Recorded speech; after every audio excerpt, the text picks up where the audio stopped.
Günümüzde dünya üzerinde nesli tükenmekte olan ve koruma altına alınan çok sayıda hayvan türü bulunmakta. Bu türlerin bazıları son derece tehlike altında ve ne kadar korunurlarsa korunsunlar sayıları giderek azalmakta. Bu videoda yaşamınız boyunca muhtemelen neslinin tükeneceğine şahit olabileceğiniz 3 farklı hayvan hakkında bilgiler vereceğim.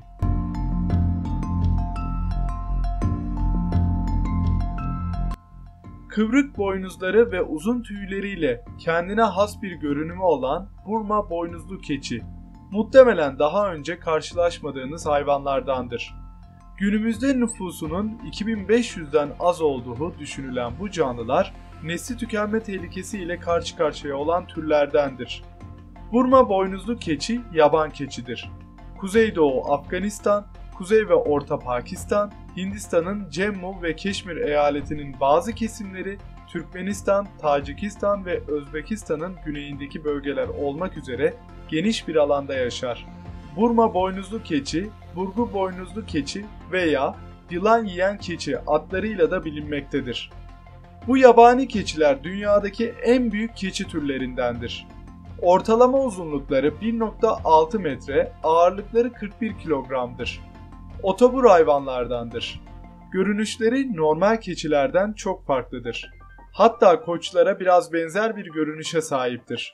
Ön taraftaki tüyleri çok uzundur.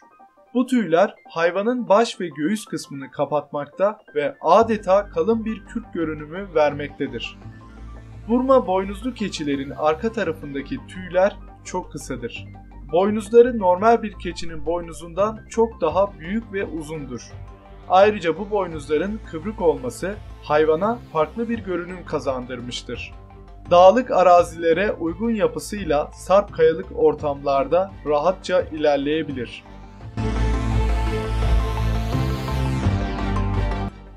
Dünyanın en şişman papağanı olan ve aynı zamanda uçma yeteneğine sahip olmayan tek papağan türü kakapodur.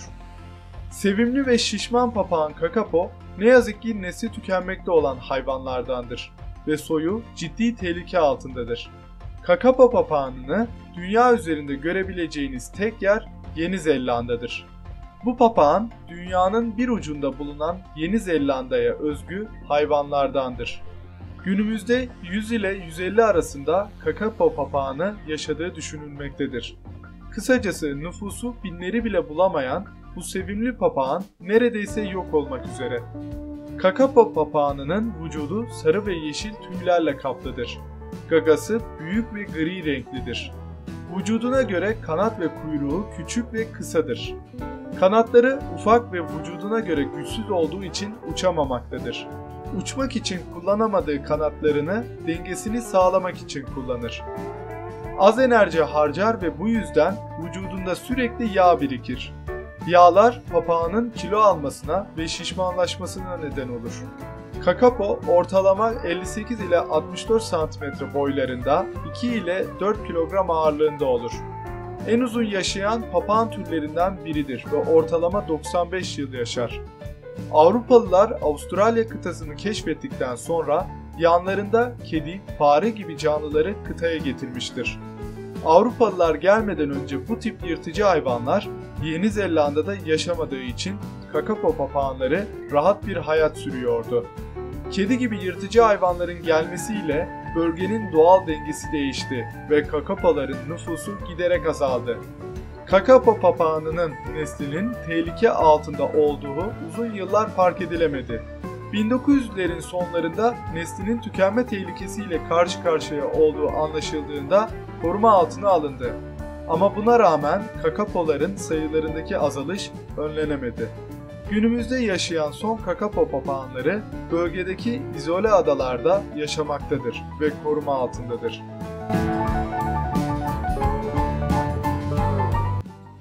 Farklı ve dikkat çekici bir görünüşü olan balonlu fok, nesli tükenmekte olan hayvanlar arasında yer alır. Bu foklar dünya üzerinde sadece Kuzey Atlantik'in küçük bir kısmında yaşamaktadır. Burnunun üzerinde balon olarak adlandırılan kırmızı tonlarında ilginç bir yapı vardır.